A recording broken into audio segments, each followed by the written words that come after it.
Au nom du Père et du Fils et du Saint-Esprit. Amen. Je vais commencer cette première conférence de la retraite pour les tiers ordres, pour les laïcs de notre tiers ordre de l'Institut du Verbe incarné, de la famille religieuse du Verbe incarné, avec les paroles de Saint Jean-Paul II, notre Père spirituel, dans son exhortation post-synodale Christi Fideles Laici, écrite en l'année 1988, fruit d'un synode, un synode de l'Église, pour précisément réfléchir précisément sur la mission des laïcs dans l'Église, la mission et la nature, pourquoi l'Église, qu'est-ce que l'Église considère par rapport, comment l'Église considère les laïcs, quelle est la place des laïcs dans l'Église. L'unité, disait-il le pape Saint Jean-Paul II, l'unité de l'Église, de la vie des fidèles laïcs est d'une importance extrême. Ils doivent en effet se sanctifier dans la vie ordinaire, professionnelle et sociale, afin qu'ils puissent répondre à leur vocation. Les fidèles laïcs doivent donc considérer leur vie quotidienne comme une occasion d'union avec Dieu et d'accomplissement de sa volonté, comme aussi de service envers les autres hommes, en les portant jusqu'à la communion avec Dieu et dans le Christ. Donc, les laïcs sont appelés à considérer leur vie quotidienne comme une occasion d'union avec Dieu. C'est là ce que notre famille religieuse fait aussi de nos laïcs. Notre vie quotidienne, votre vie quotidienne doit être une occasion d'union avec Dieu dans les tâches, dans le travail quotidien, les tâches que Dieu nous donne, les travaux que nous devons faire, la mission à laquelle Dieu nous a appelés dans notre vocation particulière, chacun de nous selon sa vocation, les laïcs pour les laïcs, les religieux pour les religieux, les prêtres pour les prêtres. Par la grâce de Dieu, notre famille religieuse compte depuis presque les origines avec les tiers ordres, c'est-à-dire ces grands groupes de chrétiens qui veulent vivre notre spiritualité et qui sont aussi impliqués spirituellement et physiquement parfois dans nos œuvres apostoliques, physiquement dans le sens qu'ils nous aident avec l'aide matérielle concrète, avec l'aide professionnelle, avec nos œuvres, mais surtout c'est le lien spirituel qui nous unit qui fait l'union entre nous. Compter avec vous les laïcs, c'est un don de Dieu, vraiment.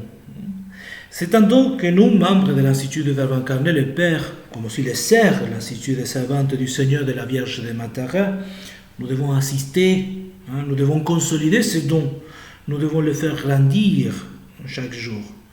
Pensons que grâce à plusieurs membres de notre tiers ordre, notre famille religieuse est déjà présente, même dans des pays où il n'y a pas encore les sœurs, où il n'y a pas encore le Père. Mais s'il y a déjà l'Institut du Verbe incarné et l'Institut des servantes, il y a déjà la famille religieuse du Verbe incarné dans des pays d'où viennent quelques membres de notre tiers ordre. Et cela est une grâce, évidemment. Alors, chaque personne qui partage notre esprit vit en elle ce que disait Sainte Élisabeth de la Trinité, une petite sainte carmélite, une sainte carmélite française, décédée en 1906, c'est du siècle dernier. Il a été béatifié par Saint Jean-Paul II et canonisé par le pape, il n'y a pas longtemps, par le pape François, l'année 2016. Cette sainte Élisabeth de la Trinité, carmélite, comme je dis, elle voulait, disait, exprimer son pensée disant, je veux être comme une nouvelle incarnation du Verbe. Une nouvelle incarnation du Verbe. Ce qui était le désir de la sainte carmélite fait partie aussi de notre spiritualité. Nous voulions aussi être comme une nouvelle incarnation du Verbe. En fait, la phrase de cette sainte est présente dans nos constitutions, dans notre spiritualité, dans notre directoire de spiritualité. Donc, être une nouvelle incarnation du Verbe, ça fait partie de notre esprit, ça fait partie de notre charisme, et ça touche aussi la finalité de l'Institut, comme nous allons voir maintenant. En effet, l'Institut du Verbe incarné et ceux qui partagent son esprit a pour charisme l'inculturation de l'Évangile, reproduisant en tout ce qui est authentiquement humain le mystère de Jésus-Christ. C'est le cœur de notre propre style de sainteté d'apostolat, c'est l'âme de notre mission, c'est-à-dire représenter, vivre le mystère plutôt de Jésus-Christ, de l'incarnation. Le Père Boel a appelé cela l'élément essentiel. Comment nous devons vivre dans nos missions, comment nous devons vivre notre vie consacrée, comment nous devons vivre notre vie comme laïque du Verbe incarné, faisant le mystère de l'incarnation, vivant authentiquement le mystère de l'incarnation, le mystère de Jésus-Christ. Montrer le Christ au monde, imprégner toute l'activité du Christ est la mission de tout chrétien. Tout chrétien, tous les chrétiens du monde, prêtres, religieux, religieuses, laïcs, doivent imprégner le monde de Jésus-Christ. C'est la mission de tout chrétien. Saint Jean-Paul II, dans ce document que nous citions plus en haut, le Christi Fideles Laici, disait, répétez les paroles de Saint Léon Lérand, le père de l'Église, reconnais aux chrétiens ta dignité. Tous les baptisés, continuait le pape, sont invités à écouter une fois encore les paroles de Saint Augustin, l'autre père de l'Église. Réjouissons-nous et remercions. Nous sommes devenus non seulement des chrétiens, mais les Christ. Nous sommes devenus les Christ. Soyez dans le stupeur et la joie. Nous sommes devenus Christ, disait Saint Augustin aux chrétiens. Et il nous le dit à nous aussi. Nous sommes devenus Christ. Le mystère de l'incarnation imprègne donc toute notre vie et illumine notre spiritualité et toutes nos activités. Notre droit propre affirme que devant l'humanité de Jésus, en imitation du Verbe fait chair, nous devons essayer de pratiquer intensément les vertus de dépouillement de soi.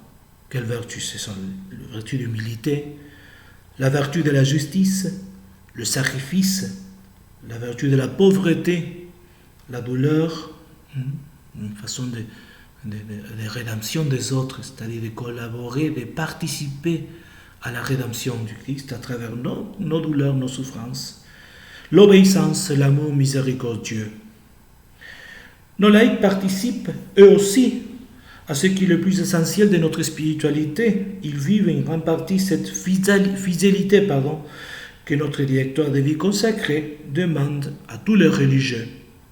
En imitant l'anéantissement du Christ dans son incarnation rédemptrice et la fidélité de la personne consacrée, du laïc à l'unique amour, se manifeste et se renforce dans l'humilité d'une vie cachée, dans l'acceptation des souffrances pour compenser ce qui manque dans sa propre chair, dans les tribulations du Christ, dans le sacrifice silencieux, dans l'abandon à la sainte volonté de Dieu, l'acceptation de la volonté de Dieu dans nos vies, dans la fidélité sereine, même face au déclin de sa force et de sa propre ascension. Même quand les forces commencent à manquer, nous continuons notre fidélité au Christ. De la fidélité à Dieu naît aussi la consécration au prochain, servir le prochain, la charité envers les prochains. Ainsi, en partant de l'incarnation, nous voulons nous lancer hardiment pour restaurer toutes choses dans le Christ. Ça fait partie aussi de notre directoire de spiritualité. Partant de l'incarnation, nous voulons restaurer toutes les choses dans le Christ. C'est-à-dire que nous voulons travailler pour considérer toute notre activité apostolique sous l'angle du mystère du Christ. Et c'est là donne la différence avec d'autres congrégations, d'autres ordres dans l'Église qui ont leur finalité, leur but, leur charisme. Notre charisme spécial, c'est imprégner tout, voir tout sous l'angle de l'incarnation, imprégner tout du mystère de l'incarnation, les activités, la vie, les activités, les œuvres que nous réalisons. Il y a une série, je voudrais parler de ça aujourd'hui, et il y a une série d'éléments qui sont énumérés comme étant attachés au charisme et à notre finalité dans l'Église. Ce sont des éléments présents dans notre vie aussi. Ils naissent de notre spiritualité. Ils définissent aussi notre façon d'être, de vivre, d'agir au sein de l'Église. Comment nous travaillons, comment nous vivons dans l'Église.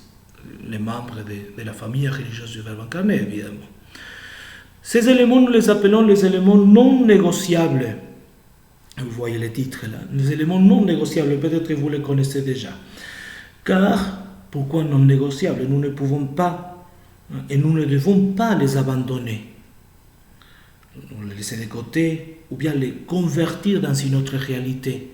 On ne peut pas les changer. Ces éléments ont été définis comme des réalités vécues depuis le début de notre famille religieuse, depuis la fondation, qui nous ont en quelque sorte distingués et qui, semble-t-il, appartiennent au charisme de notre famille religieuse. Ce sont des éléments qui donnent des fruits surnaturels, qui sont à contre-courant de l'esprit du monde, raison pour laquelle ils sont souvent rejetés, qui vont contre l'esprit du monde, qui nous ont permis aussi de présenter un christianisme vivant, qui se distingue du monde. Et ces éléments aussi, et pour cela nous avons ressenti qui vraiment sont voulus par Dieu, ont été la source de beaucoup de vocations chez nous. Beaucoup ont choisi de vivre l'esprit, j'inclus aussi les laïcs, de vivre l'esprit de la famille religieuse du Verbe incarné, parce qu'ils voient ces éléments présents dans notre spiritualité, notre charisme, notre travail. Ils sont comme les insignes qui devraient briller dans la vie et les œuvres de tous ceux qui veulent s'identifier à nous, où qu'ils soient, au moment de l'histoire ou le lieu. Car en les disant non négociables, nous voulons dire qu'ils font partie intégrante, qu'ils sont l'essence de notre charisme et de notre spiritualité, notre raison d'être, de telle sorte que si nous devions nous en passer, nous renoncerions à la mission qui nous a été confiée. Nous déformerions notre identité et très probablement nous nous soumettrions à l'esprit du monde. Allez, finalement, abandonner notre véritable mission dans ce monde. Trahissant avec lui la précieuse amitié à laquelle le Christ nous a appelés, lorsqu'il nous a appelés à faire partie de cette famille. En revanche, si tous ces éléments sont renforcés dans la bonne mesure, ils continueront ces éléments à être une source de grande fécondité surnaturelle pour toute notre famille religieuse. Plus on vit ces éléments, plus Dieu nous donnera des fruits. Nous donnera des fruits, il fera fructifier notre famille.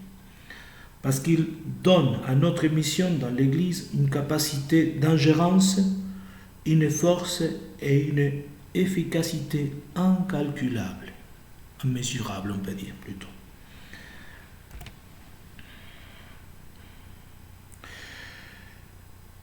Ces éléments doivent être vécus par tous, mais par chacun selon son propre état. Les prêtres, les sœurs, les frères, les laïcs, chacun de nous doit vivre d'une manière ou d'une autre ces éléments non négociables.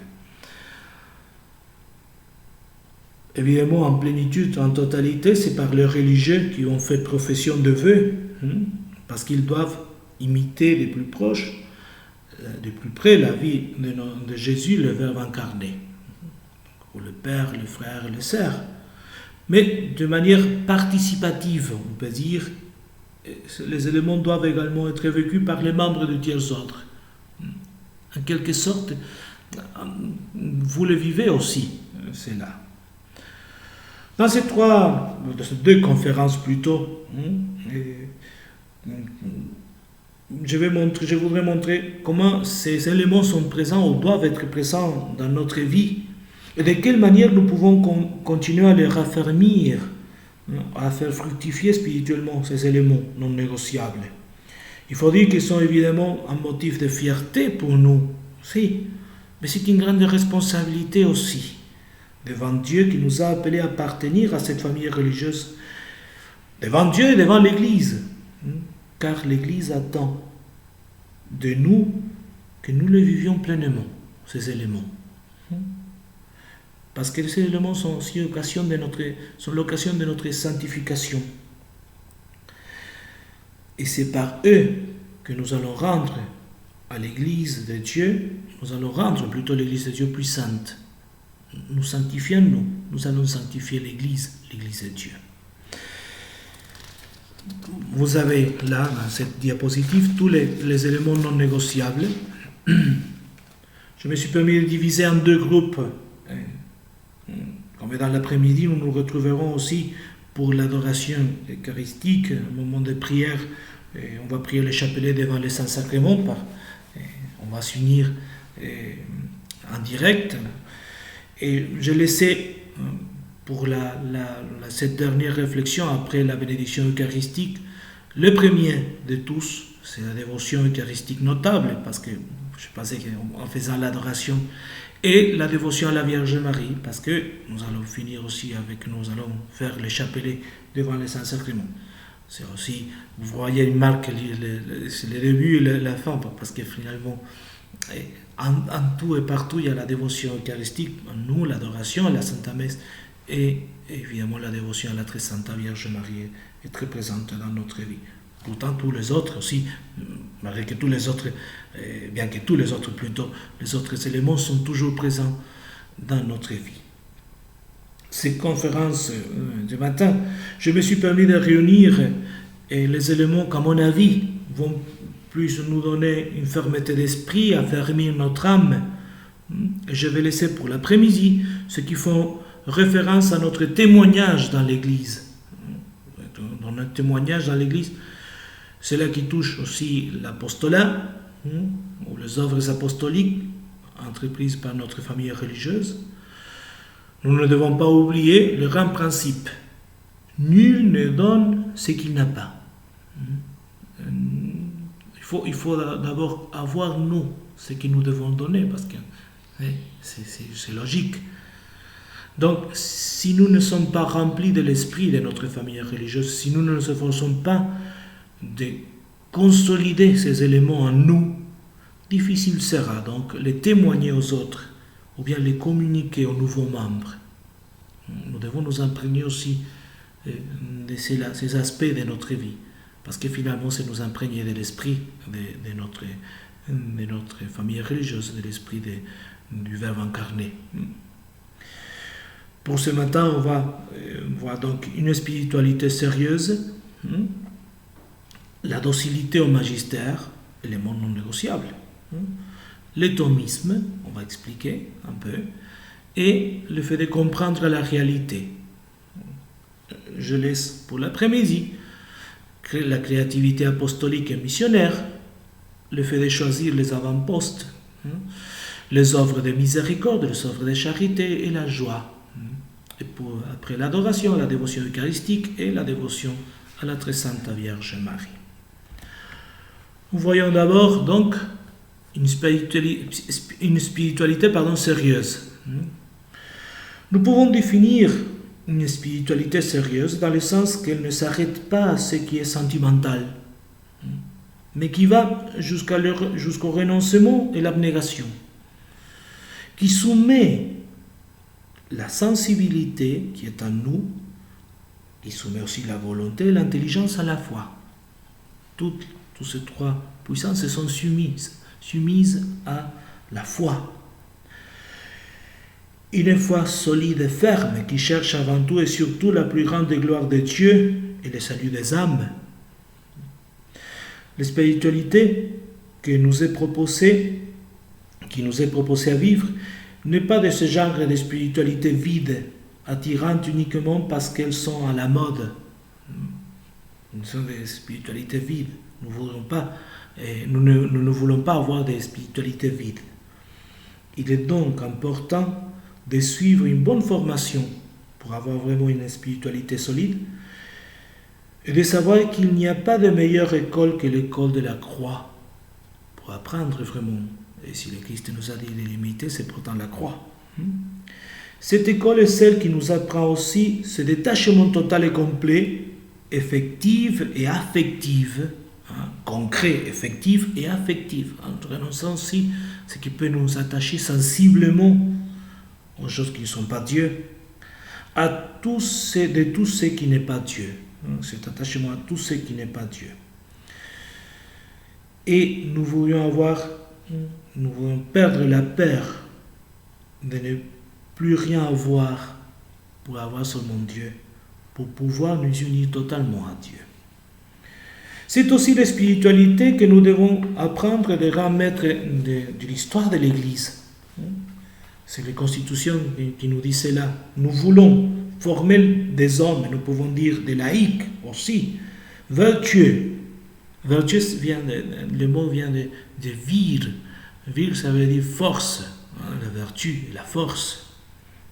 Nous, des personnes vertueuses, selon la doctrine des grands maîtres de la vie spirituelle, en particulier de Saint Augustin, Saint Thomas d'Aquin, Saint Jean de la Croix, Sainte Thérèse de Jésus, Saint Ignace de Loyola, Saint Louis-Marie Rignon de Montfort, Sainte Thérèse de l'Enfant Jésus.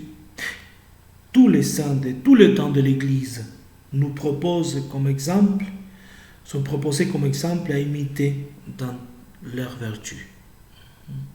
Donc, si bien sont les maîtres, ce que je viens de nommer, c'est un peu les maîtres, parmi d'autres aussi qui sont importants, mais dans tous les saints de l'Église, nous pouvons apprendre à imiter les vertus. Cet élément se concrétise par exemple dans le fait que nous pratiquions, nous tous, les exercices spirituels selon la méthode de Saint Ignace, ou exercices spirituels ignatiens, comme on dit, qui font partie de notre formation spirituelle. Cette formation spirituelle cherche à que nous soyons fermement résolus à atteindre la sainteté. Finalement, pourquoi on se forme spirituellement? Et pour un jour arriver à la sainteté, l'imitation la plus parfaite du Christ. Et le ciel, évidemment. Arriver au ciel. Un membre de notre famille religieuse qui n'est pas disposé à passer par la 12e ou la 3e conversion, ou qui ne fait rien de concret pour y parvenir, même si son corps est avec nous, on voit son corps physiquement est avec nous, il n'appartient pas à notre famille spirituelle. Celui qui ne veut pas vraiment, non seulement avoir la première conversion, mais la 12e et la 3e, dit nos constitutions, on ne peut pas dire qu'il appartient à notre famille religieuse. C'est-à-dire, ces conversions nécessaires pour vraiment devenir, c'est ce qu'on disait au début, un autre Christ dans ce monde. Comment savoir si nous sommes en train de marcher dans la vie spirituelle? Et c'est une question que nous devons nous poser parce que pour cela on fait cette petite retraite. Quels sont plutôt les signes de notre maturité spirituelle? La maturité spirituelle sera le fruit d'une direction spirituelle sérieuse. Chaque membre de notre famille doit pratiquer la direction spirituelle. Parce qu'il va pratiquer aussi les exercices spirituels, parce qu'il va participer, la personne va participer à des groupes de formation, d'apostolat, va s'intéresser pour la formation spirituelle. Et à travers ces groupes de formation, d'apostolat, on pourra transmettre toutes les richesses aux autres, avec l'aide du Seigneur, avec l'aide de l'Esprit Saint.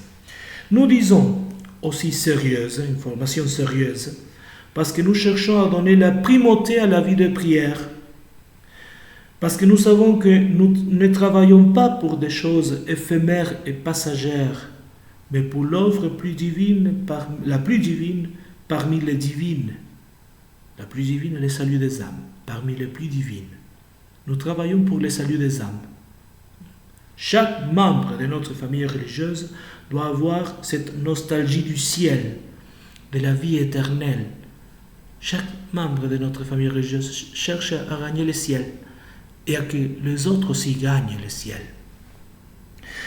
Nous disons encore que notre spiritualité se veut sérieuse parce que la foi vivante et vigoureuse qu'elle cherche à nous inculquer nous rend capables de tout juger à partir de la transcendance et nous donne cette vision providentielle de toute vie avec laquelle nous valorisons tout. Nous donne cette vision providentielle, cette vision de la présence et l'agir de Dieu dans l'histoire des hommes. Dieu dirige le fil de l'histoire et nous sommes conscients de cela. Et avec ces jugements surnaturels, nous jugeons toutes les choses, c'est-à-dire ces principes surnaturels, nous jugeons toutes les choses de ce monde. Certes, cela naît de la prière, cette capacité de juger, mais cela se traduit par des œuvres concrètes d'exigences religieuses. Pour cela, on parlait de vraiment de s'exercer dans les vertus de l'anéantissement du Christ. Et s'efforcer pour imiter le Christ, de partager ses souffrances, de vivre l'abnégation, le sacrifice, pas pour une question négative, plutôt positive, pour former le Christ en nous, comme dit Saint Paul.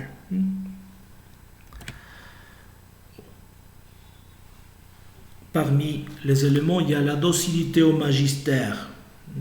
L'année dernière, lors des Live Meeting à Rome, cette congrégation de tout, une grande partie des laïcs qui veulent vivre, qui voulaient vivre notre spiritualité, les tiers ordres, membres de notre tiers ordre aussi étaient la rencontre aussi des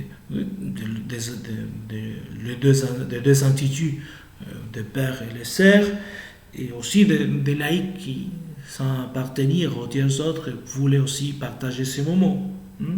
Le père Gustavo Nieto, supérieur général, disait aux tertiaires: de vous, l'Église et l'Institut lui-même attendent un témoignage vivant et brûlant du Christ vivant dans son Église.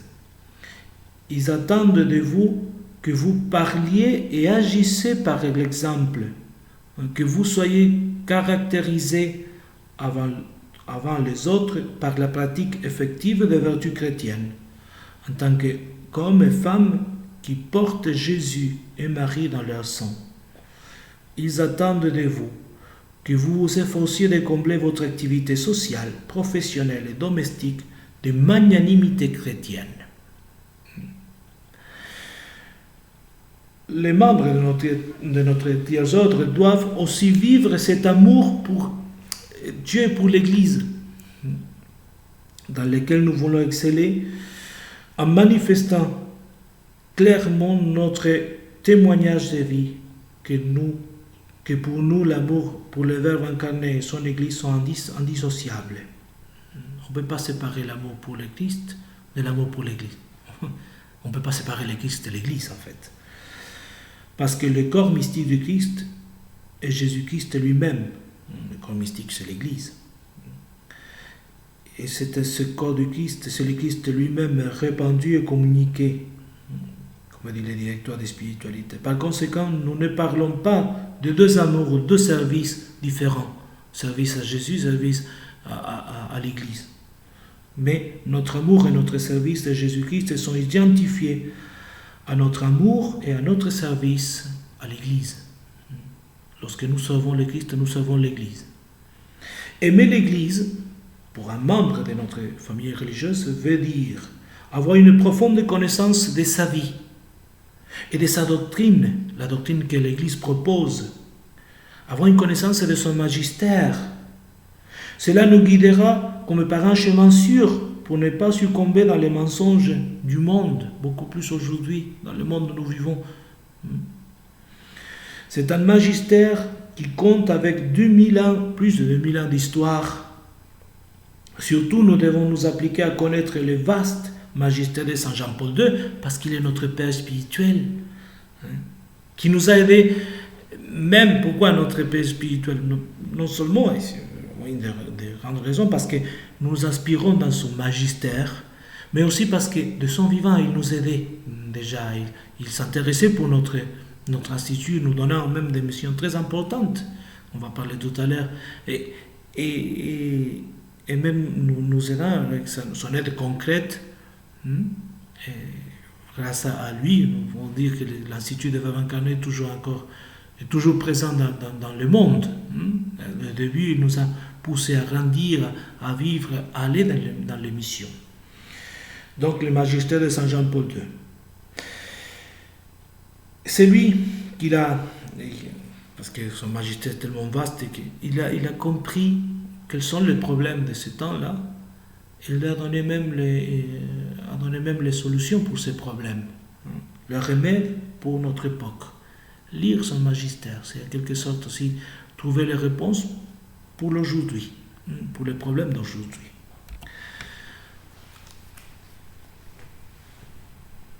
Il y a aussi, parmi les éléments, le thomisme, c'est-à-dire l'étude, on peut dire, l'amour à la doctrine de saint Thomas d'Aquin. Aujourd'hui, dit notre fondateur, aujourd'hui, il ne suffit pas d'avoir un vernis de formation chrétienne. Parfois, malheureusement, il y a beaucoup de chrétiens. C'est juste un vernis, une sommaire connaissance de la foi chrétienne. Il ne suffit pas d'avoir des principes superficiels.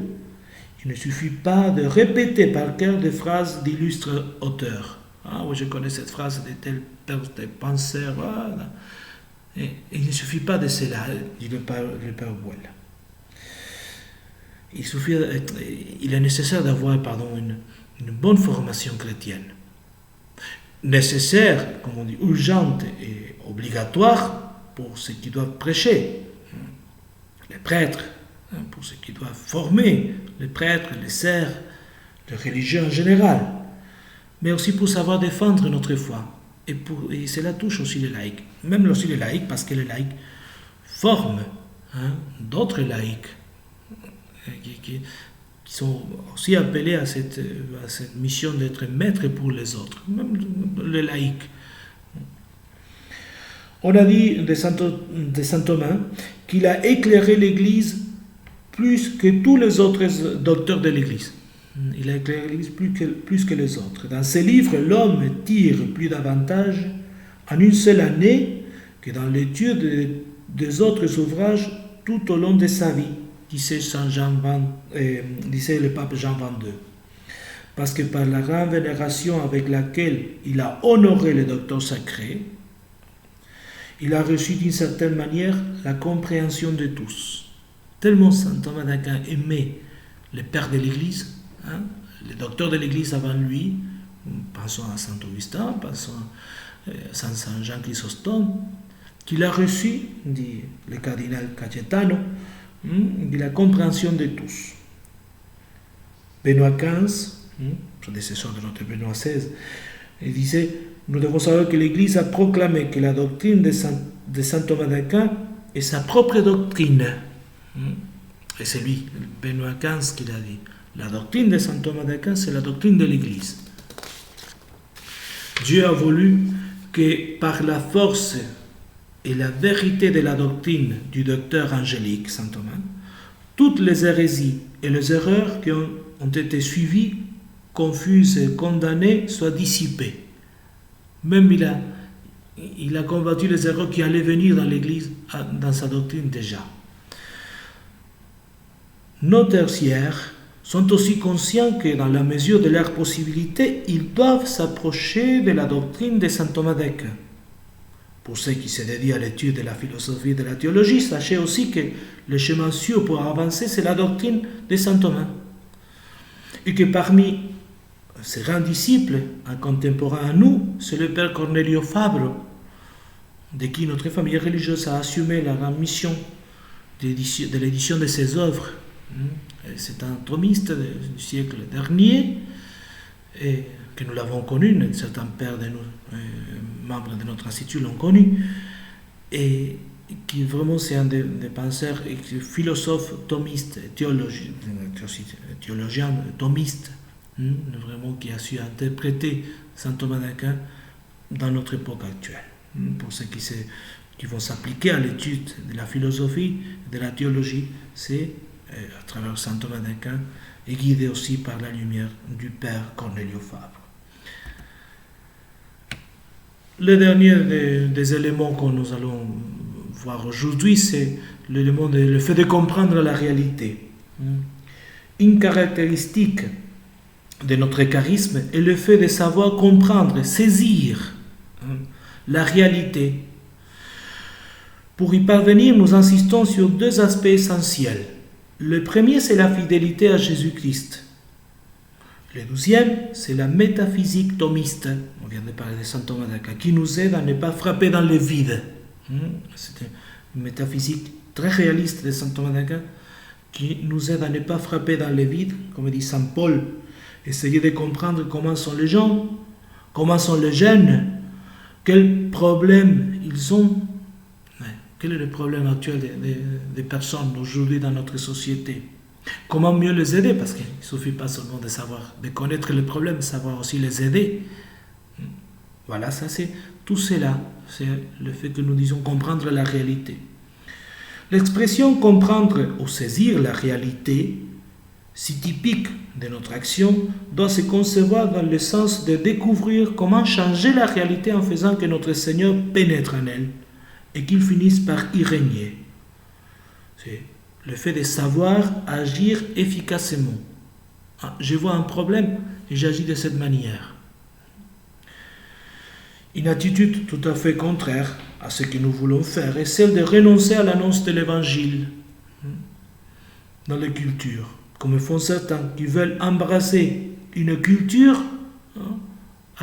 pour dire, aller dans une culture d'aujourd'hui, mais en même temps renoncer à l'Évangile pour ne pas choquer la culture. Au contraire, nous voulons amener le Christ, amener l'Évangile dans les cultures, et enculturer l'Évangile, c'est cela.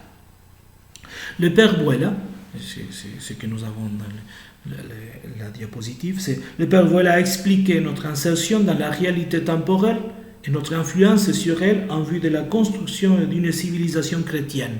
Comment nous allons construire une civilisation chrétienne, qui est toujours possible évidemment. Il a divisé, voilà, à ce moment-là c'était un long exposé, seulement c'est un résumé, en 4 parties. Le chrétien doit se préoccuper avant tout du spirituel. Tous les chrétiens, prêtres, sœurs, laïcs, consacrés, frères, voilà, doivent se préoccuper avant tout du spirituel. Le chrétien doit aussi s'occuper, bien que de façon secondaire et complémentaire, du temporel. Plus les laïcs, temporel, c'est ce qui n'a pas référence évidemment à Dieu, des choses temporaires. Le chrétien doit s'occuper du temporel pour l'ordonner selon le Christ, l'ordonner à Dieu. La tâche temporelle appartient directement aux laïcs.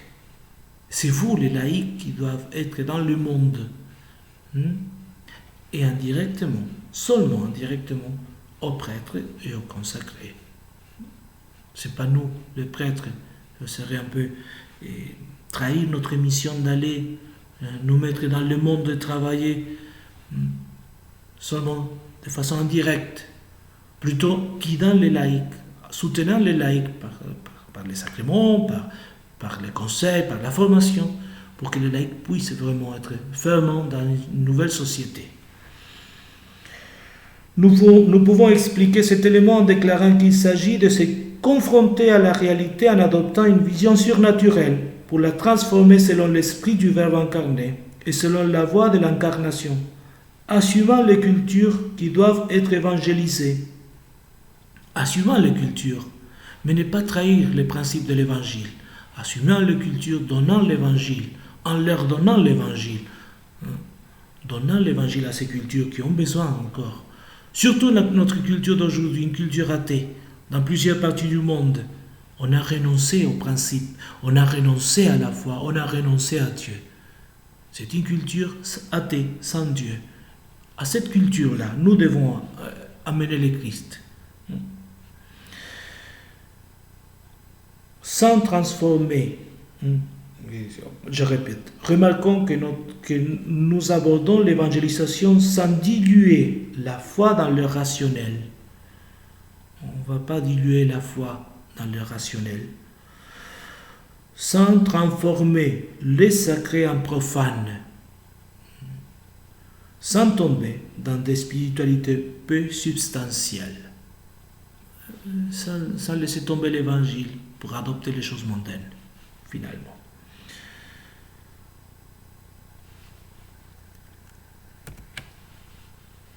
Loin de nos laïcs, la superficialité, la vaine curiosité, l'encyclopédisme, la vaine érudition qui cherche la quantité mais non pas la profondeur. Vous devez être des hommes et des femmes qui savent se montrer à la hauteur, qui savent juger les réalités temporelles selon les vérités surnaturelles, ce qu'on vient de dire, presque dans tous les éléments. Il est facile de suivre le courant. Seuls ceux qui sont bien ancrés dans la vérité, qui ont une doctrine solide, peuvent y résister. En ce sens, ils doivent viser à former une conscience pure, sans mensonge, sans justification. Pour y être fidèles, puisque c'est par elle que se manifeste la voix de Dieu, agissant toujours avec une rectitude d'intention, sans doute ni ambiguïté. Demandons aujourd'hui à la très sainte Vierge Marie la grâce de pouvoir vraiment saisir cette réalité, amener le Christ, mais avoir aussi en nous une spiritualité solide, bien guidée, bien fermée dans le magistère, bien illuminée par saint Thomas d'Aquin, pour pouvoir donner au monde ce que le monde attend, donner à l'Église ce que l'Église attend de nous, membres de notre famille religieuse, de la famille religieuse du Verbe incarné, notre famille religieuse. Au nom du Père et du Fils et du Saint-Esprit. Amen.